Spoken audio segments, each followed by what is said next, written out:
अस्सलामु अलैकुम वरहमतुल्लाहि वबरकातुहू। आपका नाम क्या है साहब? लक्ष्मण कुमार वर्मा। और माँ कहाँ के आप? हैदराबाद के। हैदराबाद के। अच्छा, तो आप जो बोलना चाहते थे वो बोलिए इंशाअल्लाह। मैं ये हकीम साहब के बारे में मालूम किया था, उबैदुल्लाह साहब के बारे में। उबैदुल्लाह साहब के बारे में मैं देखे, यूट्यूब में देख के मैं ये दवाओं के बारे में सुन के बहुत अट्रैक्ट हुआ। और मैं एक ज्योतिषी पंडित हूँ और हर जगह मैं आया फिरते रहता हूँ ये ज्योतिषी बोलते हुए, ये मेरा पेशा है। और इसमें कई कंप्लेंट्स मुझे क्लाइंट्स मेरे बताते रहते हैं, वो बीमारी ये बीमारी। अब मैं तो हकीम नहीं हूँ, डॉक्टर नहीं हूँ, तो उबैदुल्लाह साहब जो उनका यूट्यूब में मैं देख के बहुत यकीन हो के मैं वो पहली दफ़ा किसी के ऊपर मैं यूज़ किया और उनको बहुत अच्छा आराम लगा, उससे मुझे खुशी हो गया। और कई मेरे जितने भी क्लाइंट्स हैं उनको बताते जा रहा हूँ मैं, एक दवा खाओ सब बीमारियाँ ख़त्म। बस मैं भी सिंपल डॉक्टर बन गया है, एक दवा माशाल्लाह माशाल्लाह। मैं कुछ भी पता नहीं, लेकिन ये पीना बोल के पता है हकीम साहब का ये दवा लेना बोल के। माशाल्लाह माशाल्लाह माशाल्लाह। मैं वो टेस्ट करो ये टेस्ट करो, क्योंकि हकीम साहब एक बात बोले थे, तो एक मौत के सिवा ये सब कुछ बचाता, वो भी हजरत साहब बताए बोल के हकीम साहब बताए, तब मुझे बहुत यकीन है ये बात पे। मैं बोला वो यकीन बराबर मुझे पहली दफ़ा मैं किसी के ऊपर मैं अमल किया, उनको आराम लगा और यकीन हो गया मुझे। जी माशाल्लाह। मेरे को कोई भी कंप्लेंट दी है तो वो बीमारी ये बीमार होता, मुझे कुछ पता नहीं, ये पियो। जी। तो लोग मुझे पूछने लगे करे। फिर आप इरादा कर दिए कि हम ये सब कुछ सप्लाई करेंगे, सबको खिदमत करेंगे, सबको देंगे, बल्कि आप इरादा कर लिए। इजी मेडिसिन है ये, 5 साल का MBBS करने की जरूरत नहीं है। जी। एक बार 5 बॉटल यूज करे तो पता चल जाता है। जी। MBBS की सरदर्दी नहीं है। जी। तो आप इरादा कर लिए कि अब मैं सब कुछ सप्लाई करूंगा, सबकी खिदमत करूंगा। मैं अनपढ़, मैं भी हकीम बन गया ना, ये खाली ये बॉटल पकड़ के ये देना है बस खत्म। जी।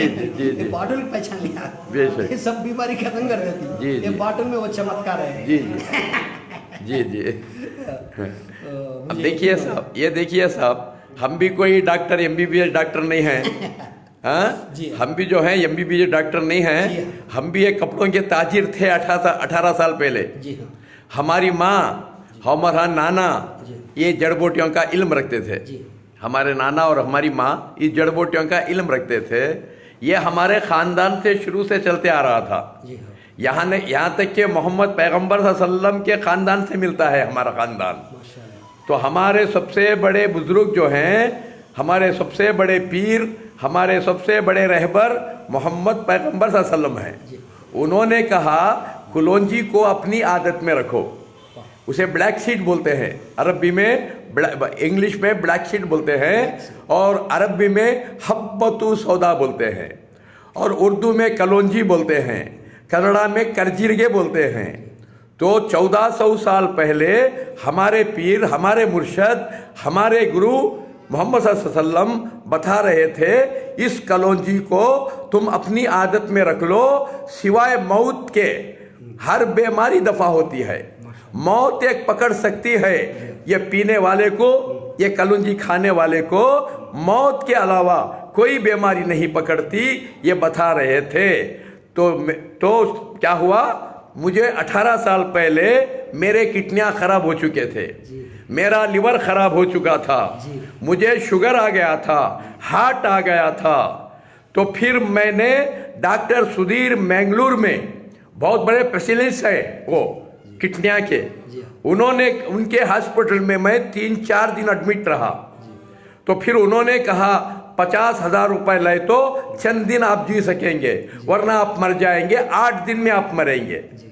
हमारे डॉक्टर सुधीर भी सुनते होंगे, तो 8 दिन में तुम मर जाओगे, इस तरह कहा। तो हमारे दोस्त गफूर भाई, वो अल्लाह के दाई हैं, वो दीन के सिपाही हैं, वो 50,000 रुपये लाए थे मुझे देने के लिए। मैंने इनकार कर दिया, मैंने कहा ये मेरा ख़ानदानी पेशा है, मैंने शुरू करूँगा, मुझे डिस्चार्ज करके लेके चलो। फिर मुझे वहाँ से डिस्चार्ज करके लाया गया। आज को 18 साल हुआ हाँ, डॉक्टर सुधीर मुझे 8 दिन का टाइम दिए थे, तो आज देख लीजिए उस वक्त पूरा बूढ़ा और नाकारा हो चुका था, अब 80 साल में जवान और तंदुरुस्त बन के आपके सामने बैठा हूँ। तो दोस्तों आज हम भी यही काम कर रहे हैं, ये कलौंजी लोगों को दे रहे हैं और कलौंजी का पानी बनाकर लोगों को बांट रहे हैं। इसीलिए कल मैं फेसबुक में छोड़ दिया, ये हॉस्पिटल नहीं है, हम डॉक्टर नहीं हैं, यहाँ किसी पेशेंटों को लाने की कोई ज़रूरत नहीं है। क्योंकि कल जो है एक के पीछे एक पेशेंट, एक के पीछे एक पेशेंट, यहाँ तक के नाक में पाइप, मुंह में पाइप, ऐसे पेशेंट लाए थे। हमने फौरन उनको हॉस्पिटलों को भेजा, अरे भाई फौरन हॉस्पिटल को ले जाओ, डॉक्टरों के पास लेके जाओ, इनको इलाज कराओ। उसके साथ ये कलौंजी का पानी देते रहो। ये कलौंजी के पानी में वो ईश्वर अल्लाह ने वो कमाल रख दिया, हर बीमारी को दफा करने का कमाल है। इसलिए डॉक्टरों के दवाओं के साथ, डॉक्टरों के इलाजों के साथ ये पानी देते रहो, कलौंजी का शफा मिल जाएगा, बोलकर हमने भेज दिए। तो दोस्तों जो भी इस कलौंजी को इस्तेमाल करेंगे वो हमेशा हर बीमारी से बच के रहेंगे। इसलिए आप भी कीजिए, आप लोगों को भी समझाइए, क्योंकि मोहम्मद पैगंबर जो है दुआ किए हैं, आशीर्वाद दिए हैं। क्या दुआ किए हैं, आशीर्वाद दिए क्या किए हैं? ए ईश्वर, ए सर्वेश्वर, ए जगदेश्वर, तू उन लोगों को खुश रख जो मालूम कर लेते हैं कोई बात तेरे ग्रंथ से और तेरे पैगंबरों से, जो बात मालूम कर लेते हैं वो दूसरों तक पहुंचा देते हैं, दूसरों को मालूमात कराते हैं, उनको हमेशा खुश रख। मोहम्मद पैगंबर आशीर्वाद दे दिए, आशीर्वाद दे दिए, दुआ दे दिए। उन्हीं दुआओं का नतीजा देखो, 2 बीवियां हैं, 16 बच्चे हैं, हम कोई लखपति करोड़पति नहीं हैं। हम जो है ये कलौंजी बेचकर, जीरा बेचकर, ये पानी बेचकर अपनी जिंदगी गुजार रहे हैं। हम कोई करोड़पति लखपति नहीं, रोज कमा रहे हैं, रोज खा रहे हैं, जमाने का नंबर नहीं। हमारे बैंकों में देखो अब तक 3-4 हज़ार रुपये पड़े हैं। बात समझ रहे? जो कमा रहे, खा रहे, लोगों को बांट रहे, तो लोगों को जो सेवा कर रहे, लोगों को जो मालूमात करा रहे, इसलिए वो ईश्वर अल्लाह हमें खुश रखा है। इसी तरह आपको भी वो ईश्वर अल्लाह खुश रखेगा। आप जो मालूम कर लिए वो लोगों को मालूम कराओ। अच्छा, दूसरे जो भी हम दर्द से आते हैं, कमर के दर्द से, गुड़गों के दर्द से, हाँ, और कम रोशनी से, आंखों में रोशनी नहीं आते हैं, तो हमें मसाज करते हैं, उंगलियों का मसाज, हाथों का मसाज, पाँवों का मसाज करते हैं और उनको रोशनी मंगा देते हैं। ये अल्लाह का फजल है, ईश्वर का फजल है। हमारी मसाज में उसने बरकत डाल दिया, इस जैसे हमारे कलौंजी के पानी में उसने बरकत डाल दिया। यही काम करते हैं, हम सबका सेवा करते हैं। ये खाली एक कौम का नहीं, ये खाली एक समाज का नहीं, ये हिंदू, मुस्लिम, सिख, ईसाई, हिंदुस्तान के ही 4 सिपाही, आपस में हम सब भाई भाई, हम एक दूसरे की मदद कर लें, एक दूसरे को प्यार कर लें, एक दूसरे के काम आ जाए। इसीलिए शायर कहता है, ये पहला सबक था किताबे खुदा का, ये मखलूक कुंबा है सारा खुदा का, ये है इबादत, ये दीनो ईमान, दुनिया में काम आए इंसान के इंसान। सही इबादत यही है, सही पूजा ये है। ये नहीं कि टोपी रख लें, दाढ़ी रख लें, जुब्बा रख लें, ये क्या है? नाटक है, ये नाटक है, सही इबादत नहीं। हाँ, जुट छोड़ लें, गलगंटी मार लें, नाम लगा लें, ये सब इबादत नहीं, ये सब नाटक है। हम नाटक कर लेते हैं बस। सही इबादत क्या है? आपस में प्यार मोहब्बत कर लेना, दर्द बांट लेना, दुख बांट लेना, एक दूसरे के काम आ जाना, ये सही पूजा, सही इबादत है। इसीलिए शायर ने कहा, प्यार से मंदिर है, प्यार से मस्जिद है, प्यार बिना भैया कुछ भी नहीं, सब है रेगिस्तान, जहालत के अंधेरे में कहाँ भटकता है इंसान, दिल का चराग सिलगा ले प्यार के उजाले में। क्योंकि वो ईश्वर अल्लाह दुनिया में हमें इसीलिए भेजा है, आपस में एक दूसरे को प्यार कर लें, मोहब्बत कर लें। देखो जानवर एक दूसरे को मोहब्बत कर रहे हैं, ये सांप, जहरीले कीड़े आपस में प्यार से जी रहे हैं, ये बाघ और ये शेर, ये दरिंदे आपस में प्यार मोहब्बत से है। जंगल में कोई किसी से नहीं लड़ रहा है, कोई किसी को तकलीफ नहीं दे रहा है। शेर जाके किसी जानवर को मारता नहीं, उसे भूख लगती है सिर्फ खा लेता है, फिर किसी जानवर की तरफ वो नज़र उठा के नहीं देखता। इसी तरह सारे जानवर शांति से है जंगल में, या इंसान सारे जानवर से ज़्यादा अक्ल रखने के बावजूद आपस में जहरीले कीड़े बनकर लड़ते हैं। याद रखो, यहाँ जहरीले कीड़े बनेंगे, मरने के बाद नर्क में दाखिल करेगा वो ईश्वर अल्लाह।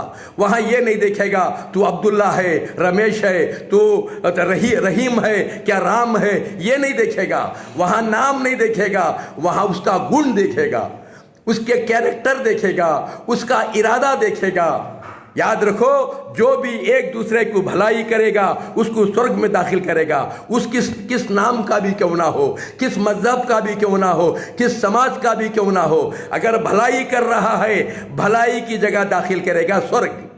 नहीं, बुराई में जी रहा है, लोगों को लड़ा रहा है और लोगों में जहर घोट रहा है, आपस में इंसानियत को लड़ा रहा है, उसको नर्क में दाखिल करेगा, चाहे उसका नाम कुछ भी क्यों ना हो। यही एक परीक्षा है। इसीलिए कहने वाला क्या खूब कहा, जगह जी लगाने की दुनिया नहीं है, ये इबरत की जगह है, तमाशा नहीं है। यहाँ ये जगह जी लगाने की दुनिया नहीं, यह मजा करने की दुनिया नहीं, ये तो इम्तिहान परीक्षा की जगह है। आखिल और गाफिल में बस फर्क है इतना, आखिल ने उधर देखा, गाफिल ने इधर देखा। ये गाफिल इंसान दुनिया जमीन को घूरता घूरता, जमीन कमाता कमाता मर जाता है। एक आखिल इंसान अपने ईश्वर को देखता है, अपनी आखिरत को देखता है कि मेरा ईश्वर खुश हो जाए। इसलिए कहने वाला क्या खूब कहा, जाग मुसाफिर जाग, जो जागवत है वो पावत है, जो सोवत है वो खोवत है। यहाँ जागने के लिए आया है, जगाने के लिए आया है।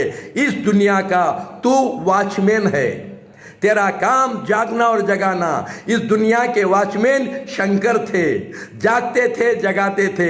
इस दुनिया के वॉचमैन श्री राम थे, जागते थे जगाते थे। इस दुनिया के वॉचमैन श्री कृष्ण थे, जागते थे और जगाते थे। इस दुनिया के वॉचमैन येशु क्रिस्ता थे, ईसा थे, जागते थे और जगाते थे। इस दुनिया के वॉचमैन मोहम्मद पैगंबर सल्लम थे, जागते थे, लोगों को जगाते थे और ईश्वर की पहचान कराते थे। वही काम करने के लिए हम आए हैं, हम भी वही काम करना है। वो काम करेंगे स्वर्ग मिलेगा, वो काम नहीं करेंगे नरक में जाएंगे। यही एक परीक्षा है। इसलिए वो ईश्वर ने हमको मौका दिया है परीक्षा में जीतने का। याद रखो, इंसान के सिर्फ 3 जन्म हैं, दूसरा कोई जन्म नहीं। सांप बन के आया, बैल बन के आया, बकरा बन के पैदा हुआ, ये तो गलत बात है। इंसान के 3 जन्म हैं। पहला जन्म माँ का पेट है, दूसरा जन्म जमीन और आसमान का पेट है, तीसरा जन्म स्वर्ग या नरक है। परीक्षा में जीत जाएगा स्वर्ग में दाखिल हो जाएगा, परीक्षा में हार जाएगा नरक में चल जाएगा, उसे कोई बचा नहीं सकेगा। यही तालीम देने के लिए पूरे महात्मा आए थे। हाँ, यही तालीम दे रहे थे। कोई महात्मा नहीं बोले हम खुदा हैं, हम ईश्वर हैं, हमारी इबादत करो, हमारी पूजा करो। कोई महात्मा नहीं कहा। इसीलिए 2 बार बोलते हैं राम राम सत्य है। इसका मतलब क्या है? राम राम दो बार क्यों सिखाए श्री राम जी? राम राम सत्य है तो राम का राम सत्य है। ये राम तो एक दिन मरने वाला है, मिट्टी में जाने वाला है। ये राम का जो राम है ईश्वर, वो सत्य है। इसीलिए बोलते 2 बार राम राम सत्य है। बात समझ रहे? बाग सलामत है, फूल खिलते रहेंगे, आपकी और हमारी जिंदगी सलामत है, सलामत है, फूल खिलते रहेंगे, आपकी और हमारी जिंदगी सलामत है। इंशाअल्लाह फिर कभी मिलते रहेंगे।